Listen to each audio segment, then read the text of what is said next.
guys, I am Dr. Shiva Gupta and I'll be teaching you Meckel's Diverticulum, a very small but a very important topic. And what makes it so important is this fact that it is the most common cause of GI bleed in children.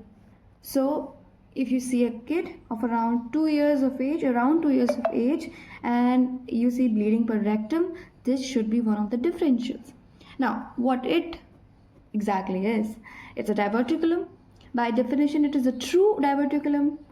True diverticulum means that it has all the layers of the intestine. Alright, and its another name is diverticulum ileae. This specifies that this diverticulum is arising from the ileal part of the intestine. Now, what it is and how is it formed? So for that, we have to go back a little bit into the embryology part. So, when we are in our embryonic stage, we have a yolk sac, and yolk sac is used for deriving nutrition out of, which is connected to the midgut through a duct, which is called as vitello, which means yolk sac, intestinal, which means intestine, and duct is of course a tract. So this is the duct which usually supplies nutrition to the body of the embryo. But later on in the life, when we don't need yolk sac anymore because we are not eggs of a hen, we are humans, so we derive nutrition from placenta for most of our development.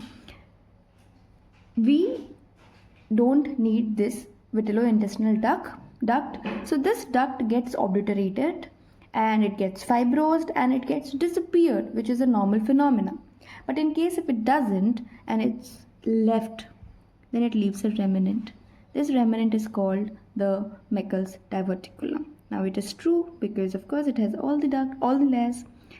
Sometimes it's just the proximal part that's left, or there can be a fibrous tissue through which it is attached, and both of which are gonna lead to a certain different presentations. Now let's see what a BDC says. Meckel's diverticulum is the persistent proximal part of the vitellointestinal duct which is present in the embryo, normally disappears during the 6th week of the intrauterine life. I would ask you to remember this. Now, the interesting thing about Meckel's is that it follows a rule of 2, which means that it is seen in 2% of population. It is 2 inches in size, 2 feet from proximal to the ileocecal wall, attached to the anti-mesenteric border of the ileum. This is the third point I would like you to remember. It is present on the anti-mesenteric border. So in case there is any pathology of Meckel's, let's say it's infected or it's obstructed and you want to find out when you open the abdomen, how to find it out. So you find the ileum, go 2 feet proximal, find the mesenteric border. It's easy to find because it's attached to the mesentery, and go on the anti-mesenteric side. There you'll find the Meckel's, either obstructed or infected. Now these are the 3 points from the rule of 2. The other 3 are that the ratio is 2:1 in male versus females. Then there are 2 types of mucosa, gastric and pancreatic mucosa. And third is that it usually presents around 2 years of age. That's why most common cause of bleeding in children, GI bleed in children.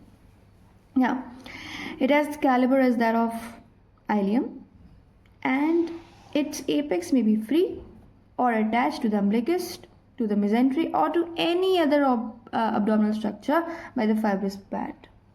It should be band, not hand.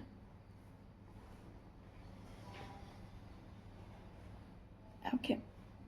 Coming to the clinical anatomy, you already know it. We can figure it out also, that it can cause obstruction. It has the caliber of ileum, so food may get obstructed in the diverticulum instead. And occasionally it may have small regions of gastric mucosa, as you already know. Acute inflammation of the diverticulum may produce symptoms that resemble that of appendicitis. Yeah, because its location is very close to appendix, and which would be the right lower quadrant. And it may be involved in other diseases similar to those of intestine, which means that other diseases, for example Crohn's or ulcerative colitis, or the other ones, they will infect the Meckel's alike. mucus and the intestine alike. Okay, so that is it for you. For your profs, you should remember this. It's very small topic and it's very, very important. And do not forget to draw the diagram. And that will be all. Thank you so much for your attention and all the best.